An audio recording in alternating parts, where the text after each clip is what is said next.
things are beginning to open up.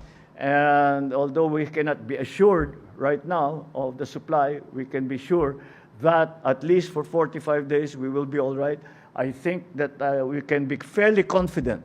We can be confident that after the 45 days, we will still have already arrived here in the Philippines. We will have already a flow of oil, not just one delivery, not just two deliveries, but a flow of petroleum and petroleum-related products.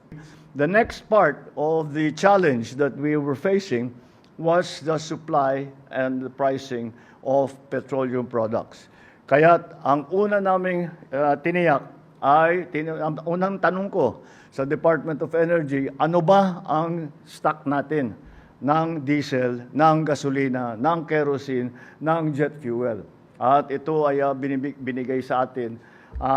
Marami sa inyo ay nakita naman ninyo yung unang report kung ilan ang supply natin. At ang instruction ko sa kanila, huwag niyong titigilan. Maghanap kayo pa ng supply dahil hindi natin alam kung gaano katagal pa ito. At pag sasabihin natin, we are talking about 45 days on average, more or less, pero hindi natin alam how long this will last, how long the supply is going to be diminished or from the Middle East to the Straits of Hormuz. So our authorities are all continuing to find new sources for the supply. First of all, what we tried to do was to ensure that the contracts that we already had would be honored. Halimbawa, may kontrata tayo na mag-import tayo ng ilang bariles ng langis, ng diesel, ng kung ano. Kung ito ba, ay tiyakin natin na patuloy na makakarating talaga ito sa Pilipinas. Nung unang ilang araw, lahat ng hindi kami masagot ng mga supplier natin ng oil and petroleum products dahil hindi rin nila alam kung ano yung nangyayari. At yun na nga, pati yung presyo hindi nila maibigay. Ngunit dahan-dahan sa patuloy na ating pagtatawag, sa patuloy sa ating pag-ugnay sa kanila, at gumawa tayo ng mga bagong sistema para makarating ang langis dito, ay tuloy-tuloy naman, na-supplyan tayo. And we are not stopping. Although the average now is running at 45 days supply, siyempre iba-iba, but the average is 45 days. Hindi natin tinitigilan. And again, I credit the success of this ensuring the supply to the good relations that we have with our partner countries around the world.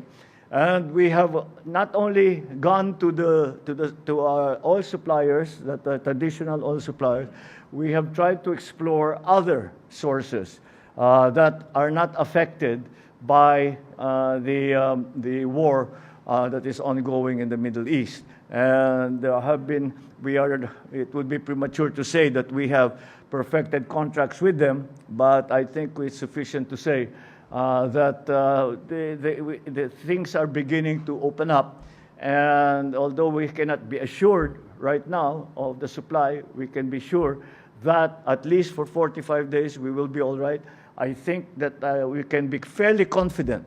We can be confident that after the 45 days, we will still have already arrived here in the Philippines. We will have already a flow of oil, not just one delivery, not just two deliveries, but a flow of petroleum and petroleum-related products.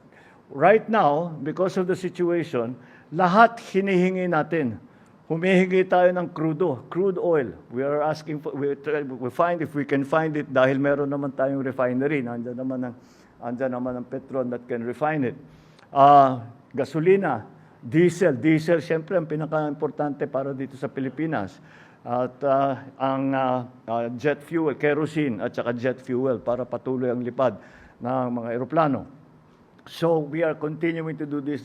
We will not stop. We will not stop this process so that we will ensure the supply of petroleum and petroleum products to the Philippines. And right now, I'm very confident in saying that we have sufficient supply.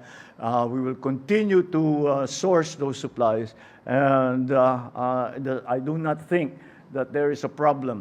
Sa aming analysis, wala tayong problema para sa supply ng petrolyo at saka ng mga petroleum products.